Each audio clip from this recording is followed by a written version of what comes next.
Under this terrifying onslaught of power, billions of bats swiftly soared into the sky as if heading to a party.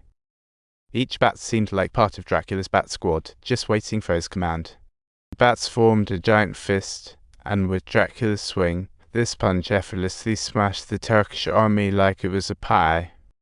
Dracula locked onto the Sultan in the crowd, while the Turkish army looked like a bunch of unruly kids. In chaos, none heeded Sultan's orders.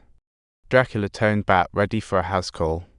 Meanwhile, the monastery started firing back, and Dracula joined the rocket shooting contest like a superhero. Almost simultaneously, he attacked the Turks, with screams echoing like a horror radio channel. The Grim Reaper showed up on time, harvesting the weak, and Dracula zoomed in on his target like a hawk. The rats quickly gathered, forming Dracula's perfect battle suit. He stared at the mastermind, ready for some close encounters. To his shock, an armored decoy. Dracula sensed trouble and frantically asked, "Where's the Sultan?" Meanwhile, the ambush squad snuck into the monastery, and Marina suddenly realized she was in a oops moment. She fought back fiercely, but taking on 3 enemies was like challenging 3 lions at once.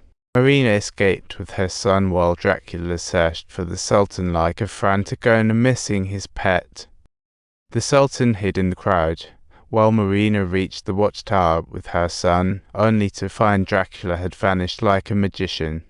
Next, the assassin caught up, leaving Marina with no choice but to nimble backward, careful not to trip over her own feet. Her screams reached Dracula's ears, and he transformed into a bat, shooting up like a rocket. With his son kidnapped, Dracula pushed his speed to the limit, but alas, he was a second too slow. The assassin watched as the bat swarm swooped in like a pride of lions, quickly taking him down. But alas, with sunrise, Dracula collapsed, helplessly watching his wife plummet like a Shakespearean drama. Without hesitation, Dracula leaped down, desperately reaching for his wife, as if caught between life and death. Alas, his outstretched arms couldn't grasp her, and they both fell into the void of despair. The Sultan achieved his goal, taking the boy away, while the Turkish soldiers returned to silence like office workers clocking out.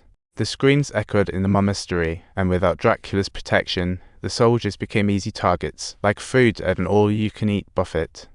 Dracula cried out for Marina, desperately begging her not to leave, while she realized she still had a chance. She used her blood as a price, signaling her husband to reverse the situation. Dracula wept, refusing fate's cruelty. But Marina knew her son was taken, and her husband couldn't stop. In despair, Dracula submitted to the bargain. As blood filled his body, Dracula broke free from his chains and completely transformed into a vampire with dark clouds covering the sun. After placing his beloved's body down, Dracula howled at the sky, returning to the monastery to find it filled with bodies. He asked the survivors if they wanted revenge, and after surveying the scene, he felt the feels again. A terrifying revenge plan unfolded as the Turkish soldiers inside the barracks celebrated their victory like they just won the Super Bowl. Instead of sunrise, dark clouds rolled in, and the soldiers began to realize something was off. Lightning and thunder approached, as Dracula strolled in like the ultimate party crasher. Evil forces burst from clouds. Dozens revived by Dracula as vampires arrived at the barracks. Despite the odds, the vampire slaughter was like a feast, leaving Turkish soldiers utterly defenseless. The barracks transformed into a hell on earth, and the soldiers tried to fight back, but it was like a dragonfly skimming the water. The vampires grew stronger, crazily raking in souls, while the soldiers were powerless to resist this party of death. A powerful assassin thought he could steal the show, but 1 second later, Dracula vanished like a ghost. Dracula plunged his blade into the assassin's chest, finishing the fight like a lightning strike. The assassin desperately tried to pull out the sword, but before him stood a young vampire, shattering any hope. Dracula rushed into the Sultan's camp, only to find that trouble had already prepared itself. The Sultan's camp was designed to disrupt Dracula's vision, surrounded by heaps of silver coins. Dracula walked into the silver coin pile, seeing nothing but white, making the battle all the more difficult. The Sultan casually ripped open a bag, and as the coin spilled, he tossed one to Dracula, instantly burning his palm.